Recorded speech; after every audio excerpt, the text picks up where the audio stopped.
Welcome all. Please introduce yourself in the chat, and then we'll get started at about 9:01.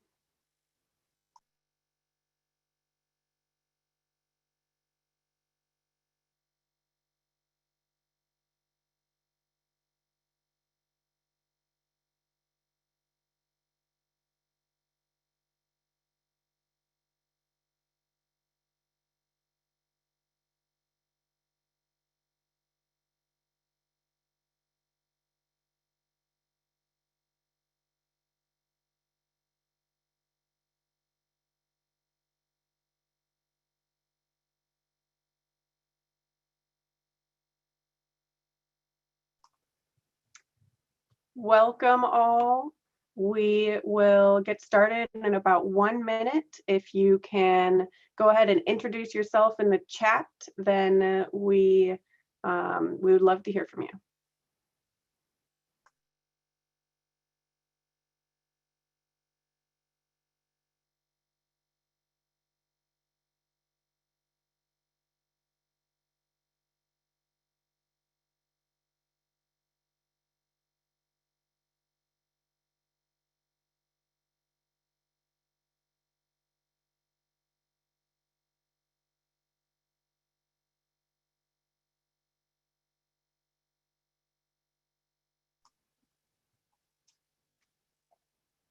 Welcome everybody. Welcome, welcome. Please introduce yourself in the chat. We're going to get started in about 30 seconds here.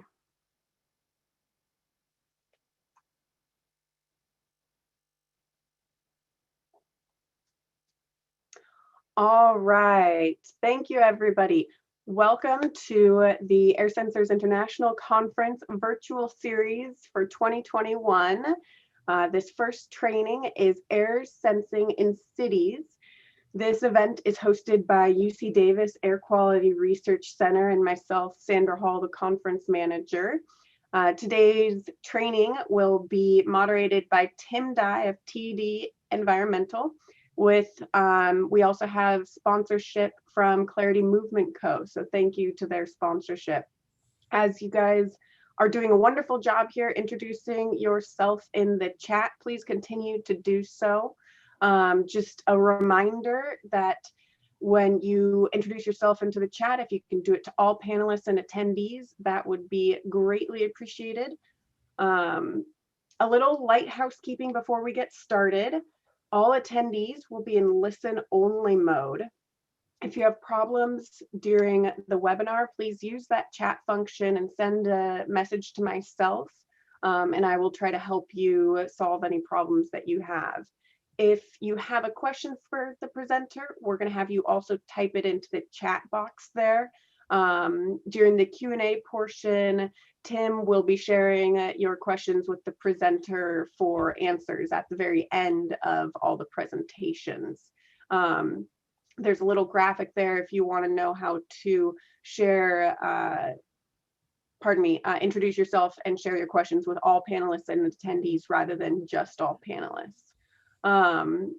Just a reminder, this meeting is being recorded.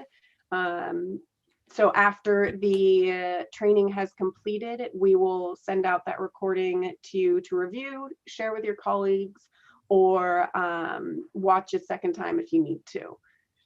And without further ado, I would like to introduce the moderator, Tim Dye from TD Environmental. Tim, thank you so much for helping us host this, and I'll let you take it away. You betcha, it's a pleasure. So, hi, my name is Tim Dye, TD Environmental. I do advisory consulting on air sensors for a variety of clients, including cities. And what I'd like to do to kick this off is to give a little bit of introductory material, tell you what we're going to be doing over the next hour, and then we'll get to the presentations and then discussion and Q&A. First and foremost, I think it's really important. Like, cities are unique opportunities to provide information. It's a test bed where everyone can participate. And cities are really robust incubators for figuring out what works and what doesn't. And oftentimes this co-creation that happens in a city can be really magical to test things. And I think this quote kind of sums it up really well. During the course of the next 30 minutes, we're going to hear some unique opportunities and unique challenges that cities face. And I think cities face these challenges with air sensors. And there were a couple that we identified when we got together as a team and talked. One was capacity and training. Sometimes cities don't have someone that's specialized in air monitoring or air sensors or air quality in general. There are competing priorities. Do we put it in the park? Do we work on the sewage treatment plant, or do we put it in air sensor network? So that's one challenge. The other is cities are in clear communication and close communication engagement with their public. And that's a really important thing that they treasure and nourish, and something that's really a challenge when it comes to air sensor data. There are also some shared challenges with other institutions like regulatory bodies or academia and so forth. A fear of using the data. There are accuracy issues with air sensor data. There are also costs about how much does this cost and how easy is it to use. All of this really provides some opportunities for air sensors. One is there are fewer regulatory constraints in cities. There's oftentimes less bureaucracy. As I mentioned before, you can test or pilot technology and do that for policy or advocacy applications. Sometimes it's very easy to connect and learn in an interactive, kind of agile way from the public and community groups about what works and what doesn't. And oftentimes we're seeing some air sensor networks being deployed. There's quicker implementation in cities. So with that, the next up, we have kind of the outline here. We'll have a sponsor video for 3 minutes from Clarity Movement. And the sponsor video is important because that helps fund Sandra's time and UC Davis to keep this organization going, which is great. Then we're going to have about 8-ish minute talks each from Zoe Chafe from C40 Cities, and then from the City and County of Denver, Michael Ogletree, and then from Lima, Peru, George Castelar. So we'll hear from them. And then if there's any kind of quick questions, we may take those and ask them some quick questions. But what we'd like to do is hold the questions till about halfway through, and then we'll have some question and answer. And I'd like to take moderator prerogative and also ask some questions as well. What are the best practices that our panelists would recommend? I want to ask them, what should sensor companies or manufacturers do to make sensors more useful for cities? And what's the most urgent thing that needs to be worked on right now? So that's kind of the way the next hour or so is going to shape up. But let me switch right now and play the sponsor video. Hi, my name is Sean O'Hara. I'm the Director of Business Development of Clarity Movement. Since 2014, Clarity has developed and deployed our cost-effective IoT-based air quality management solution with governments, industrial partners, and community groups around the world. The Clarity solution is deployed in over 75 cities throughout more than 50 countries across 6 continents. The Clarity air quality management solution has been developed to cost-effectively supplement existing regulatory monitoring with cost-effective indicative air sensors that can help improve our end users' air quality management capacity for PM 2.5 and NO2. Our solution has been developed with an emphasis on ease of use, ease of deployment, and the lowest possible cost of ownership. Our sensing as a service business model greatly de-risks many of the technical and financial risks that users of similar distributed air monitoring solutions frequently encounter. The foundation of our air quality management solution is the Clarity Node S. Clarity Node S is entirely wireless and weatherproof. It's powered via a combination of solar and battery and connects wirelessly via cellular networks through a 3G, 4G global SIM card. This makes the deployment process effortless throughout the world. In most cases, the Clarity Node S can be fully deployed in 5 to 10 minutes using only a smartphone, the Clarity deployment tool, and basic hand tools. Once deployed, the data will start streaming instantly to the Clarity cloud, where it is securely stored and able to be accessed by our clients. It's important to note that all data collected by the Clarity node always belongs to our client. This includes both the raw data and the calibrated data. In addition to the Clarity node, the Clarity Air Quality Management solution includes several cloud-based web apps to support your air quality management needs. Clarity Dashboard enables managers to understand the air pollution at each sensor site throughout the network. This provides rapid situational awareness, enabling managers to quickly identify trends and plan appropriate interventions. Additionally, Clarity Dashboard provides a suite of integrated tools to support your various analyses, such as time series comparisons between sites, co-location performance, and quickly identifying the most polluted sites within your network at a given time. So how is Clarity being used around the world today?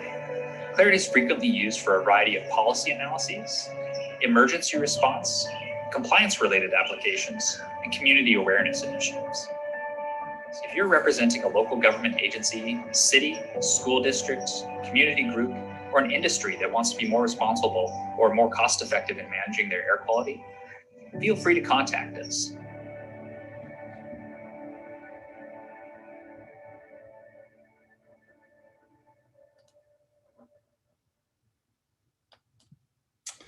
Okay, thank you to Clarity and to UC Davis. And what I'd like to do is begin the presentations. And first up, we're going to have Zoe from C40 Cities.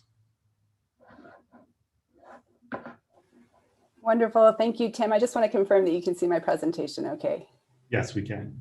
Great. Thank you so much. Hi, everyone. Great to see some familiar names on here, including a number of C40 City officials. So my name is Zoe Chafe. I'm the technical lead for air quality at C40 Cities. And over the next few minutes, I'm going to introduce you to C40 Cities and especially our air quality program, and then take you through a whirlwind tour of a few city examples that we've seen of how cities are using air quality monitoring equipment. So C40 Cities is a network-based organization that's primarily focused on climate change. We have 97 cities within our network, encompassing 700 million people and 25% of global GDP. So our goals are to demonstrate that it is possible to achieve science-based climate targets in the world's greatest cities, and that a zero carbon, clean air, and climate safe world can be successful and inclusive as well. The second goal is to move climate change from a peripheral issue into a central organizing principle of government. So how does air quality fit into this?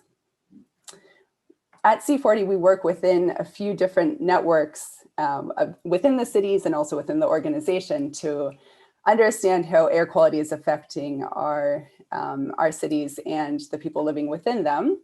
So the main goals that we have for our air quality work are to help cities to meet WHO air quality guidelines and also the commitments of the Paris Agreement. And we think that those things can go hand in hand. And that's a fundamental point to our work. So the first way we do that is by supporting mayoral leadership to set air quality goals and policies. We also help cities to generate air pollution and health data and to provide the information that's needed to create effective policies. And finally, we support cities in working towards solutions that both mitigate climate change and air pollution. So one of the groupings that we work with within C40 is the 37 cities that have signed the Clean Air Cities Declaration. And this declaration was launched just over a year ago. Signatory cities do 4 different things, which are outlined in the green bubbles here. I'm not going to have time to go through all of the details, but what I wanted to show you is that fundamental to signing this declaration is the commitment to establishing air quality goals and meet WHO air quality guidelines.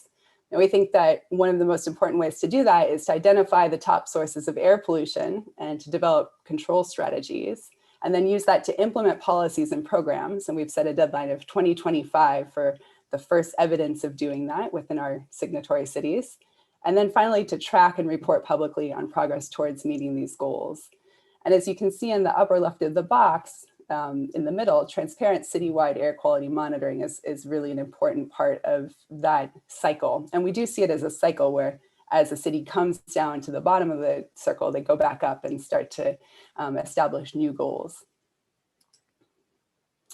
The city network that we have for air quality cities to work together is comprised of over 40 cities that have voluntarily shown interest in improving their air quality. And you can see the cities outlined here on this map.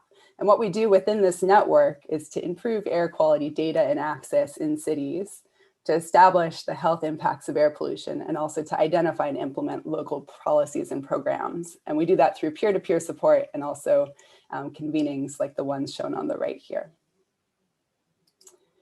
So if we take a step back and think generally about what's going on with urban air quality monitoring across the many cities that I just mentioned, we basically see monitoring broken down into two different categories within the cities. The first would be regulatory, which is based on reference grade equipment to assess compliance, track trends, and to inform research.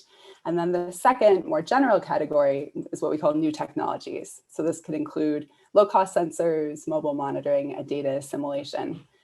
And I think that the second category is the really exciting one right now, especially because we think that cities often have more flexibility to apply these new technologies than other agencies or government groupings might.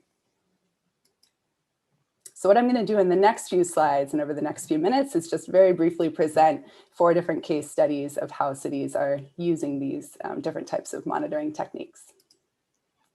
So the first one is in a project called Breathe London, and the objective of this campaign was to collect really high resolution air quality monitoring data that can be used for policy development and evaluation. They used a combination of mobile monitoring, fixed site monitors, and personal monitors. And that information coming out of the campaign is being used to inform the expansion of an ultra low emission zone in central London and to fulfill a mayoral commitment to increase local pollution monitoring. And the data that are coming out are really interesting. For example, we can see patterns around NOx emissions at schools specifically. And I should mention that there's a very large group of partners that were involved in making this a success, who are listed at the bottom there. The second project I want to highlight comes from Los Angeles, which is the Watts Rising Air Quality Monitoring Network. And this is a unique partnership between the city of Los Angeles and community groups to create a hyperlocal air quality monitoring program in a historically underserved and overburdened community. So it's using dense sensor deployments, somewhat like Breathe London, to advance community interest in hyperlocal air quality. It's using some new low to mid cost sensor technology to provide insights really at a block by block level, something that regulatory monitors are just not equipped or designed to do. And I think it's important to note for this program that it's really driven by community desire. The Watts community identified a need to deepen the city's understanding, or the community's understanding of local air quality, and the community group's feedback informed where the sensors would be placed. So this is an exciting new initiative.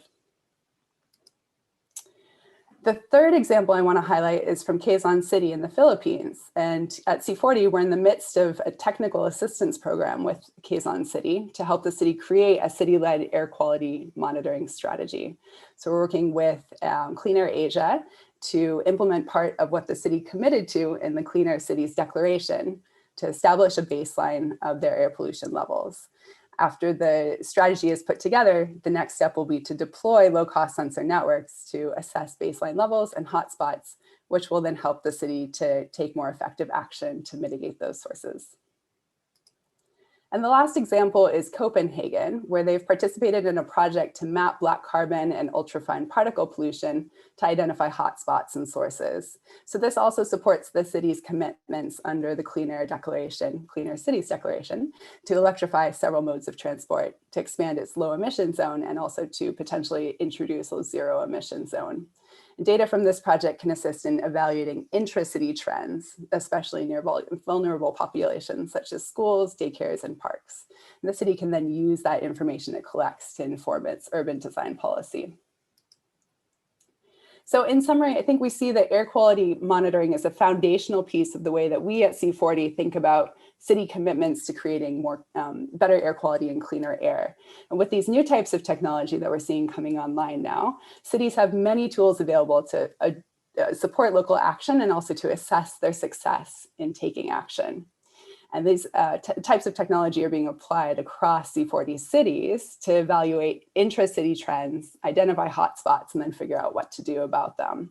Important decisions in cities can be driven by data, and we see that partnerships are really important to pushing that forward, and that community engagement can both help design and then also be encouraged by participation in these air quality monitoring projects. So with that, I will say thank you, and I am looking forward to your questions after the rest of the presentations. Okay, Zoe, thank you. I think there was one question just about cold weather. I think we'll hold that till the end because the other speakers may be able to answer that as well. We can discuss that. So next up, we have Michael Ogletree from the City and County of Denver, Colorado. Michael.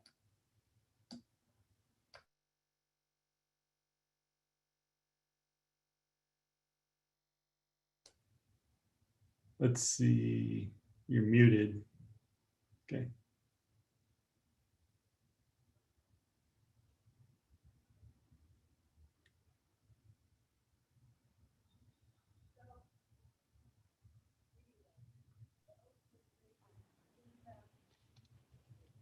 Sorry, some technical difficulties. I apologize. Everyone can see and hear me now? Awesome.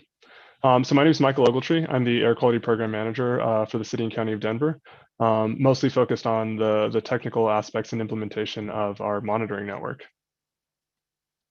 So I wanted to start, to talk a little bit from, a city's perspective on some of the ways cities are different.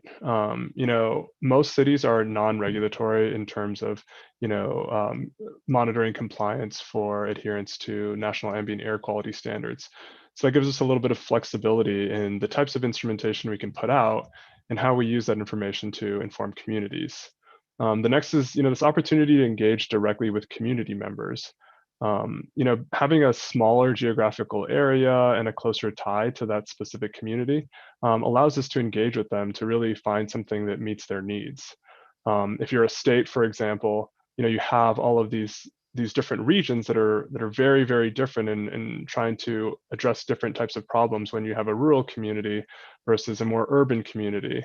So with cities, while there are complexities, it allows for working towards a solution that meets that city's needs. And then, both presenters previously touched on this as well, but the ability to be a little bit more nimble and flexible when deploying these air monitoring networks. For cities, it's important to meet the specific needs of those communities and the different geographical complexities that come with those communities. And then I just highlighted a couple of challenges, funding, expertise, and capacity. With the advent of low-cost sensors, it helps with the funding piece. As everyone knows, regulatory instrumentation is very expensive, as well as the O&M to sustain those networks. But with some of the technology that's available currently, it is possible to build out a monitoring network. The next one's expertise. Similarly, low-cost sensors allow for not having to be super technical and figuring out calibration curves or anything like that. And you can put these sensors out in a pretty wide area, and for the most part, they're pretty plug and play.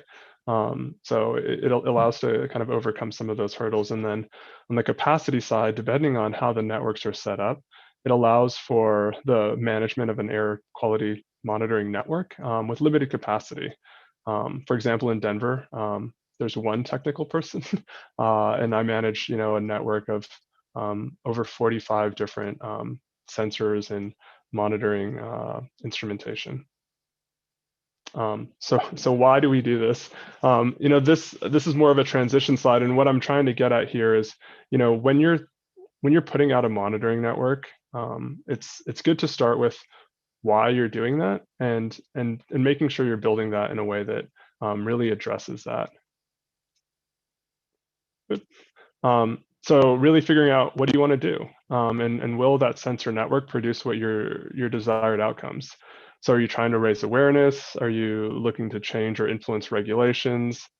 On the bottom left, that's a picture of Suncor. Do you want to use it as an alerting mechanism for when there's an exceptional event or some other very point source emissions release, and being able to address a community concern through that means? So really trying to figure out, as you're building your monitoring network, like, why are you building it?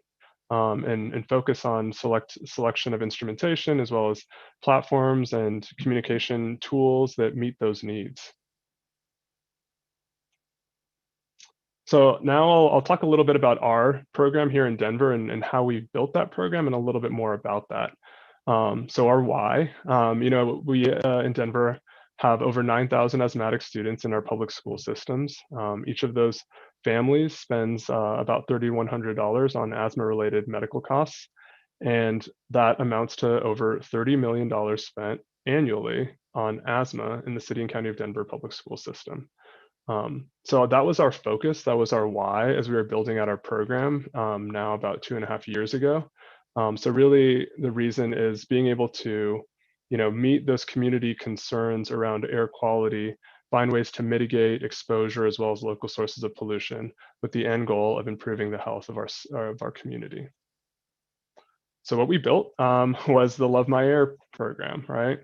So the Love My Air program, like I said, was built around this why, and it was built in collaboration with communities.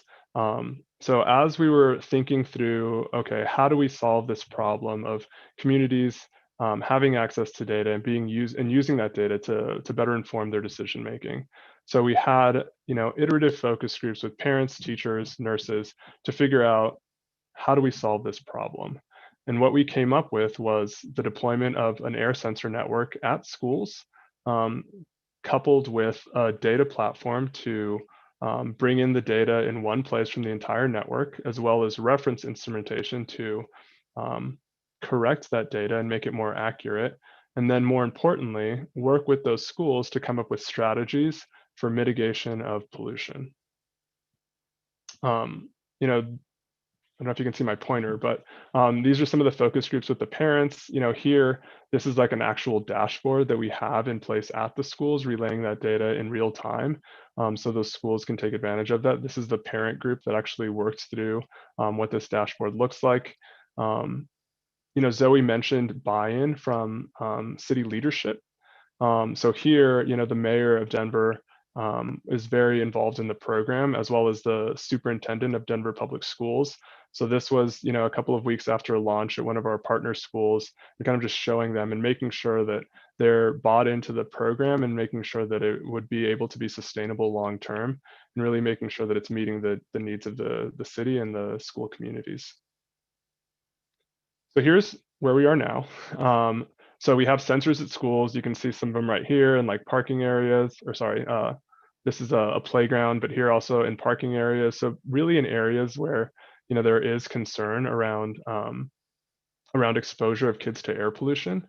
So we take that data, we put it into a sensor agnostic data platform where we have long-term co-location so we can correct the data, and then we push that data out through that platform to dashboards. You can also see here, we also provide educational curriculum to kids as well as nurses. This is a nurse toolkit where we provide them with information and resources to better explain the impacts of air quality to their asthmatic population. This is what we've developed as a menu of options. So this is different mitigation strategies and guidance documents associated with them that would help implement those different programs. Things like, carpooling or, biking to school or anti-idling campaigns. We provide them with this menu of options because as we were developing the program, one thing we heard was that each school is different and they have different capacity levels and different challenges.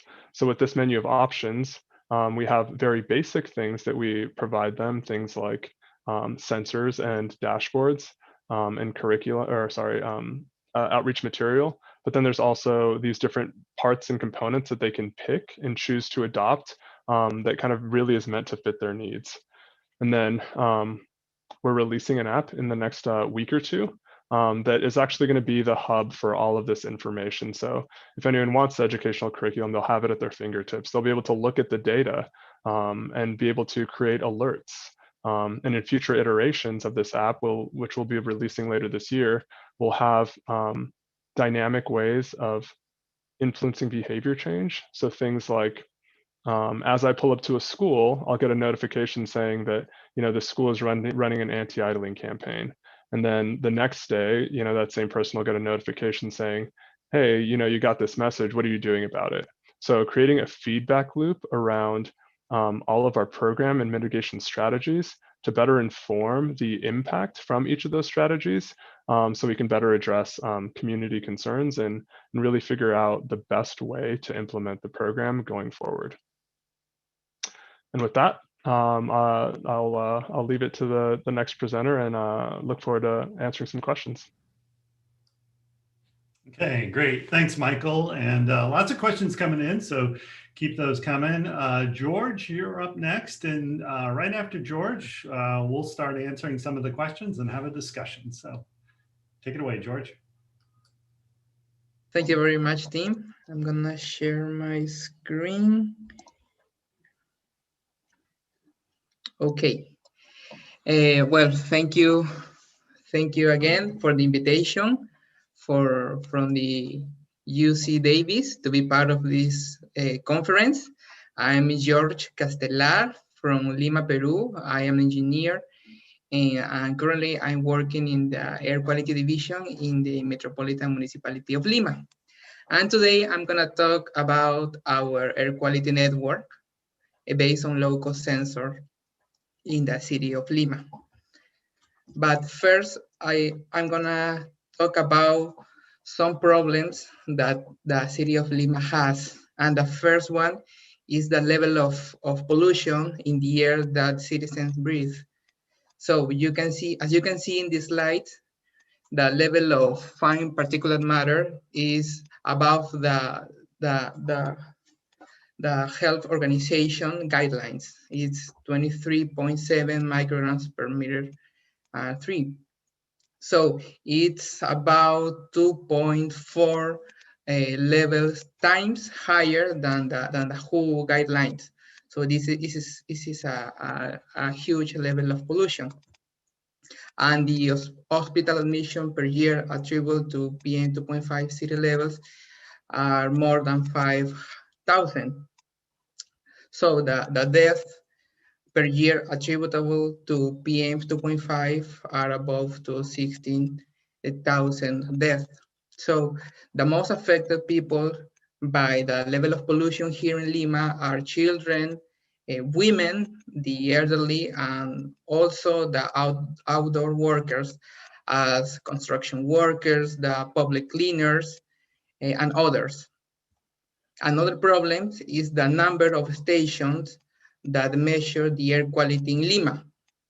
We have 43 districts here in Lima, but only 10 of them have reference stations that evaluate the air quality.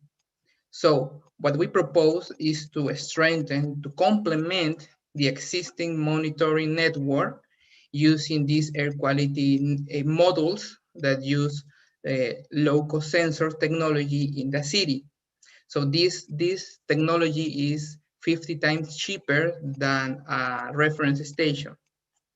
So this network is compounded in 3 stages. The first one is with an interinstitutional agreement with a startup called Kaira. This startup works with a university. So we have an agreement with them in order to loan 10 of these models, low-cost sensors, to put it in different parts of the center of Lima. This is just a loan for 6 months. We just retired these 10 models from Lima last December. So the second stage is with the help of C40. C40 is a climate leadership group that work with us as part of a program in which we acquire 10 more models to display in the city. So these models are we are currently implementing these 10 models around Lima City in order to put in green areas, that in the green districts, that gray district that doesn't have these models. And the third stage is a financial with the IOR project. This is a financial from our municipality in order to acquire 20 more models, 10 for the place the models from the first stage and 10 more in order to complement a second stage. So I think in April of this year, we're gonna have 30 of these models around Lima.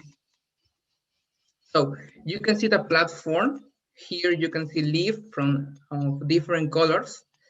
You can see green colors, orange colors, yellow colors, and these colors represents the level of the air quality index. So for example, if you can see a green leaf, you can be sure or you're sure that the level of pollution in the air is good, it's low, so you can be outside with children, with different people, and do your activities with no problem. So if you're interested in access this platform, you can see the link below, so you can access. What parameters we measure? We measure particulate matter, we measure gases, for example, carbon monoxide, nitrogen dioxide, sulfur dioxide. We measure ozone, and we measure hydrogen sulfide. And additionally, we measure the sound and measure meteorological parameters like humidity, temperature. We measure UV radiation and pressure. And each month we process the information and prepare newsletters in order to evaluate how well or how bad was the air quality of the previous month. So you can access to this free information in this link in order to know more about the air quality, right? So the topic is the challenges. So one of the first challenge that our network faced is how well the sensor performs is in front of a reference station. So with the help of the Ministry of Health here in Peru, we put 10 of these sensors just in front of a reference station in order to know how well or how bad is the performance of this sensor. So currently, our national protocol of air quality prepared for the Ministry of Environment in Peru doesn't have a guideline or a procedure to evaluate the performance of our local sensors. So we here in the municipality prepare a document, a guideline for evaluating the field performance of this local sensor. And we receive different inputs from the US government, from the EPA, from the Pan American Health Organization, from the South Coast Air Quality Management District, and from different institutions. And we prepare this document, and we use it to make an evaluation of this sensor. So 10 of these models are in this process with the reference station. We just finished the field part, and we are we're evaluating the results in order to know or to understand how well these sensors are. Another challenge is to prepare the people, for example, the technical group that work in the municipality of Lima that are developing this network. The challenge is how prepare people in the implementing of this work, based on neither of us have a technical experience, because this is the first network here in Peru and in Latin America also. So we travel to different cities. For example, last year, just before the lockdown, we traveled to City of Mexico and Sao Paulo in Brazil in order to meet different networks from air quality and learn from them. And also another group traveled to London in order to participate in a workshop that C40 organized in 2019 and also in 2020 in the virtual session. So the final challenge that we are facing is how we prepare our air quality network to last over the years, because I don't know if this happened in different countries, but here in Peru, the local government just go 4 years. So after that, projects come and go from different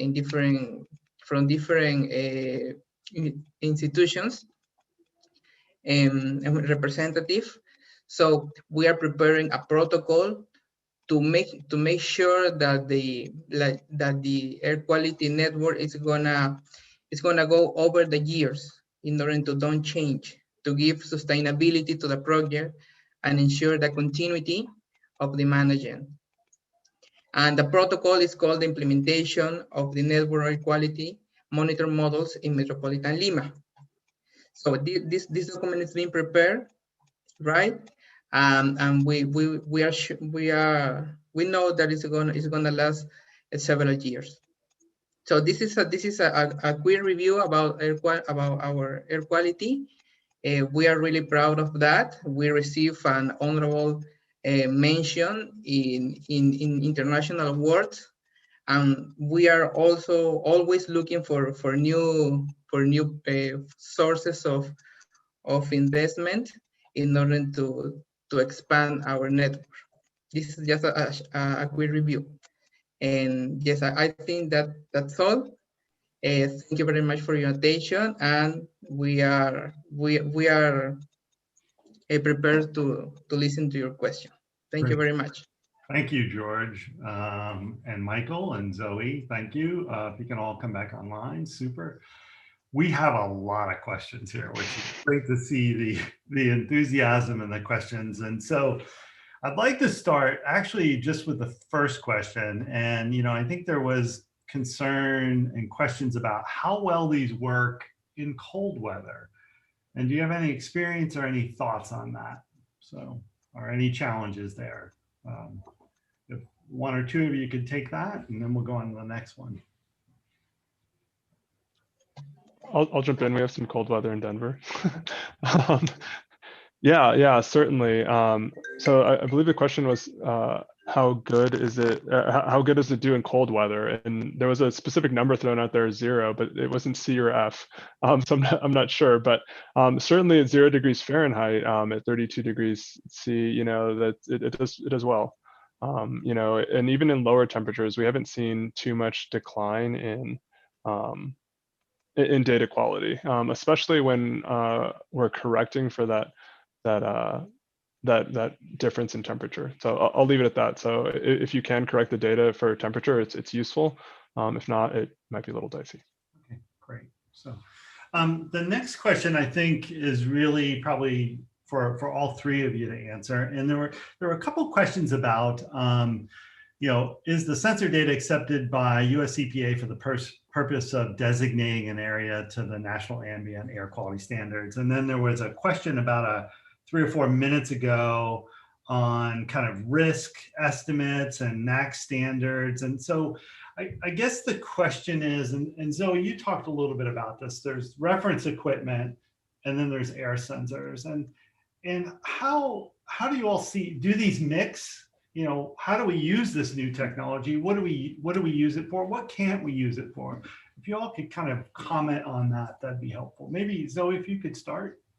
Absolutely. Yeah, it's a great question. And I think one that all of the cities that we work with are grappling with.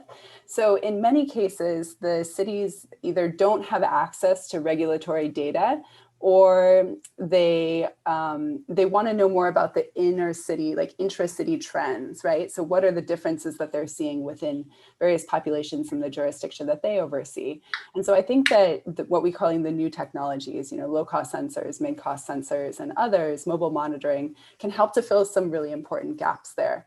And obviously there's going to be interplay between the two different types of data if we see them as that. The regulatory grade data are requested by certain agencies, they're used by certain agencies. Certainly they inform city policy and city understanding of their air quality. But in the absence of that data, or in places where there are localized sources that we think are influencing the health of vulnerable populations, that's where we really see a need for and a demand for these lower cost and more flexible types of sensing equipment.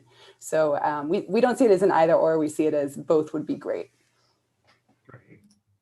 George or Michael, you want to Yes. on that maybe? Yes, as I mentioned in my presentation, the main objective of our low-cost network is to complement, not to replace, to complement the existing air quality with reference equipment, because we know and we understand that reference stations are more accurate, are more precise than a low-cost sensor.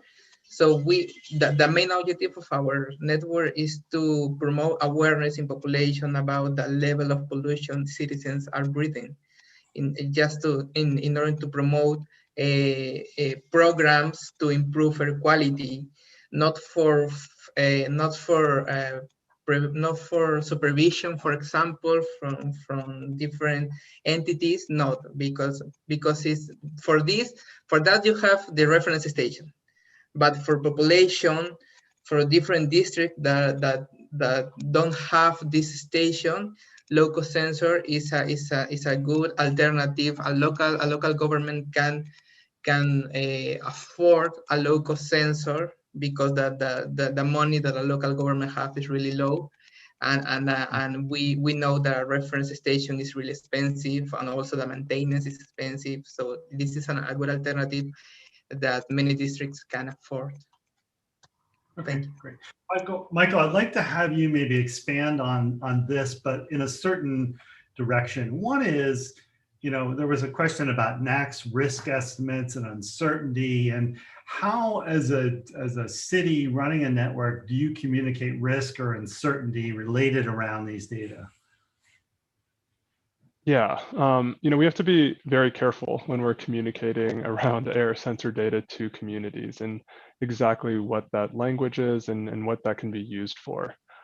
In our case, we've networked, sensors and reference instruments and all different kinds of instrumentation to provide, a good way to correct the sensors and provide at least some type of guidance around, like, let's say not absolute thresholds, but ranges, right?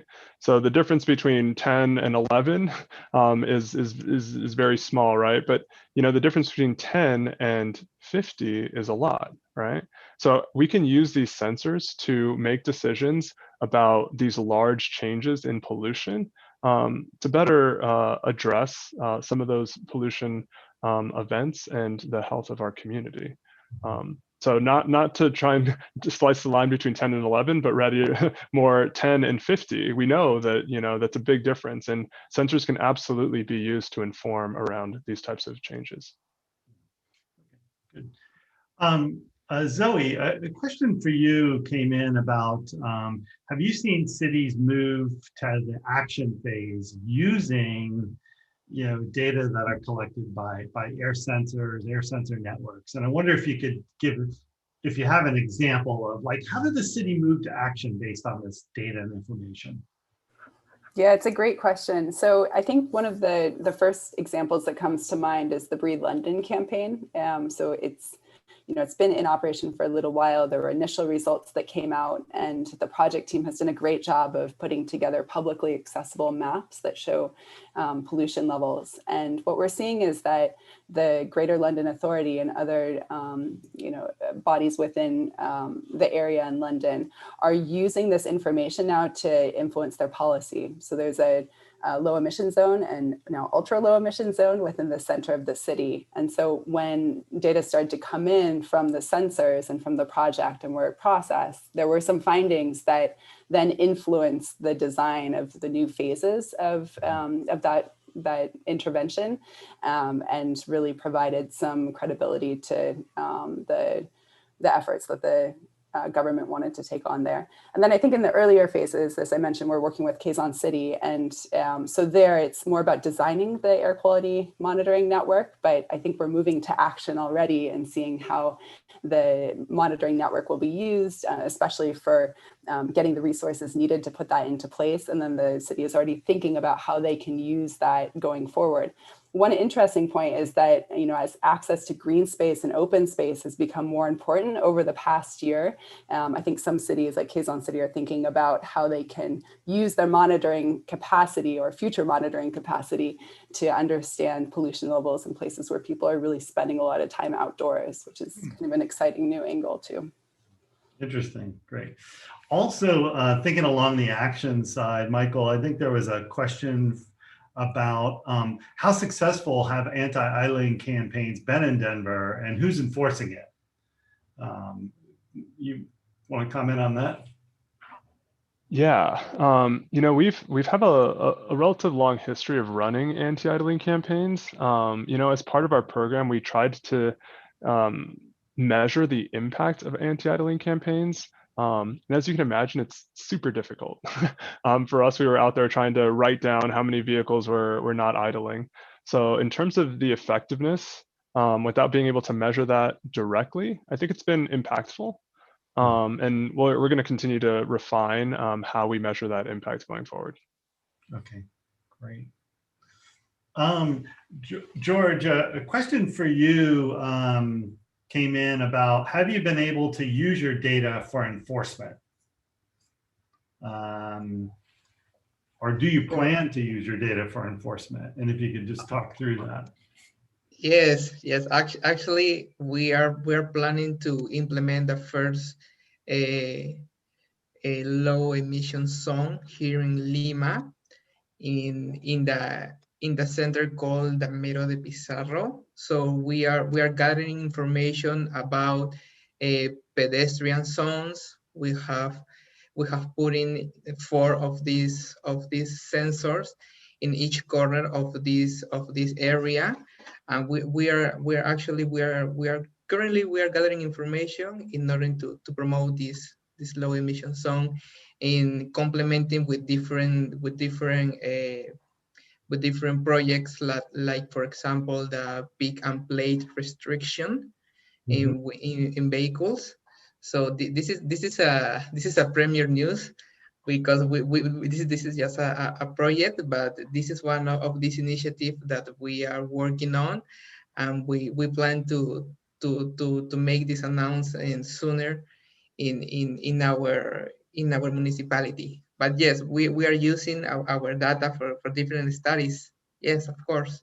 Okay, great. Sandra, just a housekeeping question. I know in the past, we've still got a lot more questions. I think the discussion's great. Can we go over a little bit, or do we need to wrap up at top of the hour? If you can let me know, that'd be great. The next question, I think, really goes to all 3 of you. And are there barriers or challenges that cities face in kind of stepping on the jurisdiction of maybe another agency? Like, how do you navigate that? Because cities aren't the only groups monitoring air quality. There's other folks as well. How do you navigate that? Maybe start with Michael and then Zoe or George. Yeah, absolutely. For us, we absolutely don't want to step on the toes of, other regulatory agencies. We're not a regulatory agency. So we've taken the approach of more working collaboratively with our state agency, as well as, the Regional Air Quality Council, which is our, another air quality regional agency, and kind of really take a collaborative approach. There's actually a presentation that I'll be giving on February 10th around, this regional approach to air quality monitoring and collaboration. And hopefully, the outcome of that is more of a regional approach where we can all share data and not duplicate data and work together to address some of these regional impacts of air quality. Okay. Zoe or George, any additional? Yeah, I can just say that I think it goes back again to being really clear about what the goals of the campaign are, and then the limitations and also the abilities of the sensor equipment that are being used. So we like to see in the best case that it's gap filling, right? That they're complementary aspects of the two different types of monitoring, but definitely there could be times when there's something that appears to the outside, to the public, to be contradictory. And I think that that's still a new area. We have a working group of cities that are interested specifically in low-cost sensors within our air quality network at C40. And so these are the type of questions we've been grappling with there, and trying to come up with some guidance around it. But I think it's really, you know, in some ways we're at the beginning stages of starting to see these issues come up and trying to figure out if there are best practices for addressing them across the board. Great, great. Let me go to the next question, which came in from YouTube, and I want to kind of expand on it. There's a lot of people that are logged in here, all different backgrounds. We have manufacturers, we have regulators, we have public, NGOs, community groups, as well as academia. And I'd like to hear from each one of you, what's one or two things that academia could do to improve air sensor deployments, use, and action in cities? Yes. Well, Tim, here as a metropolitan municipality, we have a metropolitan technical group in which gather representatives from each municipality in Lima, and also we gather representatives from different universities, public and private universities, and different institutions, you know. And with universities, we have a close work in which we encourage students and members from technical groups in order to develop their work with the use of low-cost sensor. For example, last year we have a webinar in which we call different universities in order to present their works, because universities have investigation groups in which develop the use of low-cost sensors. So we call them and we ask if they can show their work. So, for example, this year we're going to work with the agrarian La Molina University in the use of 3 low-cost sensors that the country Chile is sending us in order to evaluate how the air quality affects children from 3 to 5 years, in order to know how is the impact in the development, with the assistance of this university. So we are working close with them, and always with the assistance of this metropolitan group. So we are working with them. Right. Michael, Zoe, what can academia do that's going to make your life easier? Yeah, we work very closely with academia on our sensor network. I mean, right now we're probably working with at least 5, if not more additional, right? I mean, the correction algorithm, for example, that we use within our network, we recently worked with CU Boulder to develop that algorithm and released a paper on that. You know, we also, you know, work with researchers to figure out, okay, how spatially distributed should a sensor network be?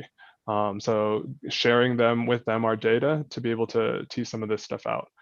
So I think there's many use cases for collaboration with cities on data for use by universities to solve all different kinds of problems, or work on different kinds of problems.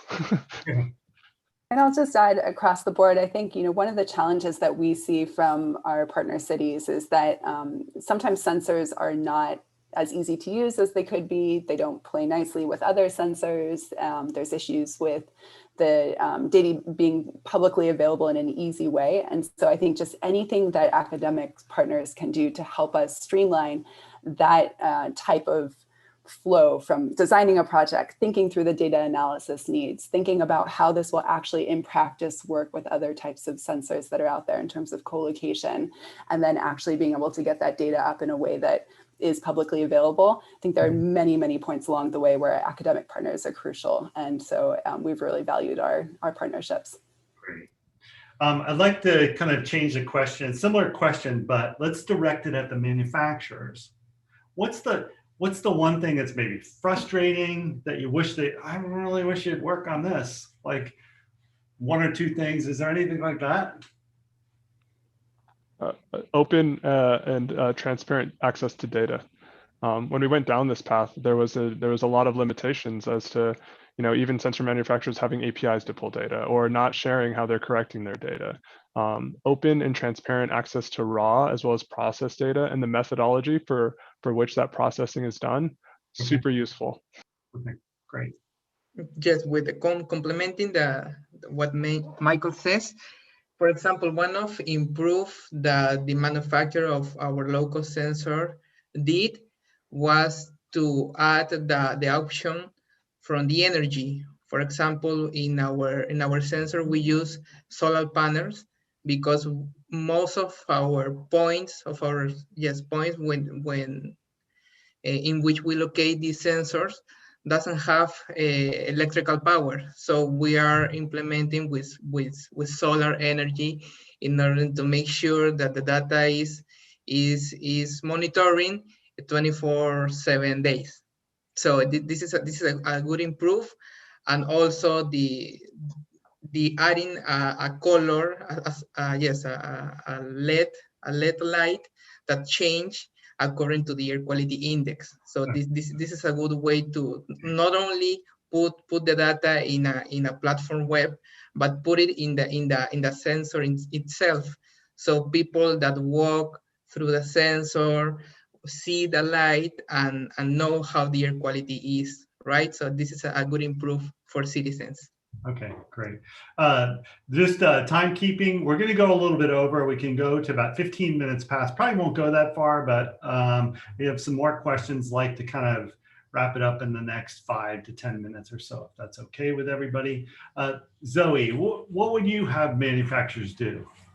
So we have a bit of a laundry list because we work with so many different cities, but I'm going to try and encapsulate them in one answer, which is that staff time and capacity is the absolute gold #1 thing that cities are concerned about. So anything that manufacturers can do to lessen the burden on staff. And so what that means is, like George was saying, making sure that there's a good source of power that doesn't rely on electricity for a long period of time, up to a month, so that data is not lost.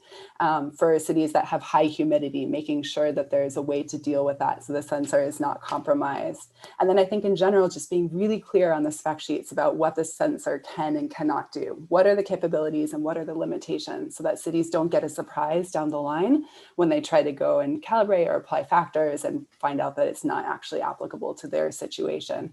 So I know that's a lot altogether, but I think it really comes down to having cities be able to understand what their staff time will look like from the beginning of the project. Yeah, that's one of the things that we brought up at the very beginning is training and capacity, and oftentimes there are limitations, and you don't have all the time to do that. Another question for you is a city wants to deploy a network, and they learn that you did it, and they call you up. What are the first 1 or 2 things that you tell them to kind of guide them? And this is really for you and George and Michael as well. Yes, it's a hard work. The first thing that I will say to the city that wants to deploy an air quality network, it's gonna cost you a lot. Not money necessarily, because for example in our case we apply to international funds and national funds, but it requires a lot of patience, a lot of a good mood, and a lot of effort, because here in Lima we have public protocols that we have to proceed in order to implement our network. And also, if you want to develop an air quality network, you have to prepare technically in order to do your own work. For example, in our case, each of the technical worker had to prepare in order to know how to implement the network. And also you have to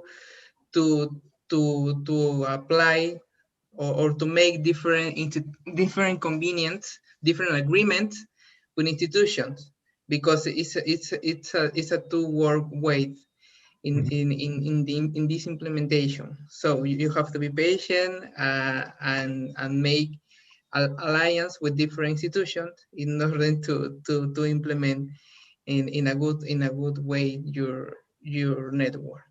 Yes. Michael? For me, we actually built our program around replication. I didn't mention it in our presentation, but I should have. So anyone who'd be interested in talking more about what replication looks like and how to do that, we've created like a toolkit for outreach and engagement materials and strategies around some of the different methodologies. So more than happy to to talk about what that looks like in more detail. But in short, just prepare and start with why when you're building out that network, so that you can build something that meets your needs. Mm-hmm. Great. Yeah, if I can just jump on that, I think that's really good advice to think about why you're doing it. Just be super, super clear from the outset about what the goals are of the project. And then the thing I'd like to add is thinking about it as a life cycle of a project. So not just purchasing the sensors. I think sometimes cities who are just getting into this think about, well, how much are the sensors going to cost? But we encourage cities to look across the entire project, all the way to the data analysis, which can be a sticky point sometimes and one that takes a lot of staff time and capacity building. So we have seen some cities where they get sensors, they're getting data, it's coming into the right place, but then they don't actually end up doing anything with the analysis side of it because something happens right there and it doesn't get turned into something that's meaningful and useful for policy or for people to see publicly. George, and I think Michael and Zoe, I think some of the projects that you're doing, they're funded by foundations or philanthropy or aid projects. Do you see, is this necessary to kind of get us to the point to demonstrate how useful these are? Will cities end up funding this, or will they spend the money in other ways? What's your prediction in that? What's your thoughts? Yeah, absolutely. City needs from funding to implement the air quality network. In our case, it went from C40s. C40s help us not only by the finding, but with technical support in order to implement our air quality network, and also complementing the 10 models that C40 help us to obtain. We applied to an IOR project. This is a financial by our own entity, the municipality, with the help of the Ministry of Economy. So we have to fill forms, to apply, to answer different questions to different institutions, because as we know, this is a technical project. So most of the authorities don't understand how important or how complex is an air quality network. They only see, oh, you have devices, but what do you want for, or why do you want for? You're a municipality, you don't measure air quality, you don't need it. So the challenge is to explain in a simple way how important is this, not only for the municipality, for all citizens, and that's why you need to have clear what is your goal and what are the advantages of this air quality network, right? So yes, necessarily, I think necessarily cities will need to apply to international fund or national fund. The funds are there. You just have to search and to be perseverance in the application, because maybe you don't want the first program, or maybe the second or the third, but you have to be perseverant in what you want. Okay. Yes. Zoe, you work with a lot of cities. What's the sense out there? Do you think it's going to become kind of a mainstay within cities, or is this a flash in the pan? Yes, it will become a mainstay. That's our goal. I think what we're doing right now is trying to support cities to get off the ground, to see the value of monitoring, if they know it themselves, to demonstrate it to other policymakers and to people living within the city. And by doing pilot studies and monitoring strategies and getting small deployments out there, that builds the case for showing what sensors can do and why it's so important to understand what the air quality of the city is and what the air quality of specific neighborhoods is, right? And so I think as that value is shown, cities can then use that information to make the case for building budget line items and getting money and finance and resources dedicated to this going forward, so that it really does become an integral part of their policy making. Great, awesome. Let's see, all the attendees, if you're still with us, I put, Sandra's put emails for everybody in the chat there, so you can get that and you can contact any one of the panelists or myself.